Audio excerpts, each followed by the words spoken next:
Hello Mzansi, welcome to Mgosa Mzansi. If today is your first time visiting this channel, please do the right thing and click the subscribe button, and also don't forget to smash the like button.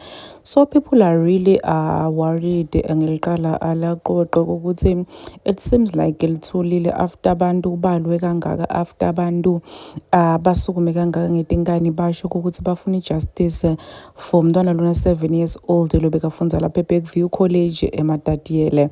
So uthi makaqoqo yena she is not backing down and said ukuthi une Facebook account laphana lahlala update khona abantu asho ukuthi bahawufa ama process ahamba njani, and uyachubeka nokubhala update abantu asho ukuthi still lisaqhubeka liphenyo. Uyasho futhi nokuthi she is never backing down and uyomlwela umntwana wakhe ngeke badlengule umntwana wakhe kuthuleke nje njalo. 18 hours ago uthe it's hard on earth during our prayers. Bana abaningi bakhomenta basho ukuthi bayasamfisela akuqweqwe ukuthi aphthole bulungiswa ayithole justice, nangokuthi bayasho nje ukuthi bayayibeka umndeni wakhe emthandazweni banabo ngekomoya. Also people are saying ukuthi angawari makaqoqo banaye ngokomoya. Waphinza futhi wabhala lokhu kubhala mhla ka-14 May wabhala ukuthi I'll never be shaken #justice for Qweqwe. One thing about this mom,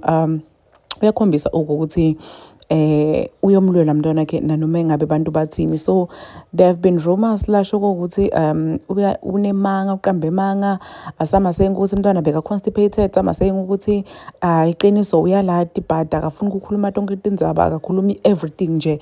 People are saying ukuthi kunalokuningi kabi la khayidako aloma ke, but uyasho uthi noma abantu bangathini uyakuthi abantu they are always dragging her, bahlala bamkhuluma kabi. Labanye bathi futhi akasilo naliphoyisa uqambe emanga. Uthi nje yena she'll never be shaken, nokuthi forward she goes. Uthi umntwana wakhe angamana salangana senti kuze athole justice, kuze athole ubulungisa, kude mlongo afika adlengulwe umntwana wakhe bese kuthule kanje njalo. Uyasho ukuthi nalaba labaqanga ukuthi unemanga, it's fine but yena kulola umntwana wakhe like she'll never stop. She's not backing down. And bantu bayiningizimu Afrika basasho ukuthi sinawe all the way.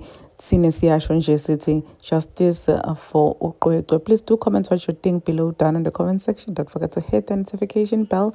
I will see you in the next one. I'm signing out. Goodbye.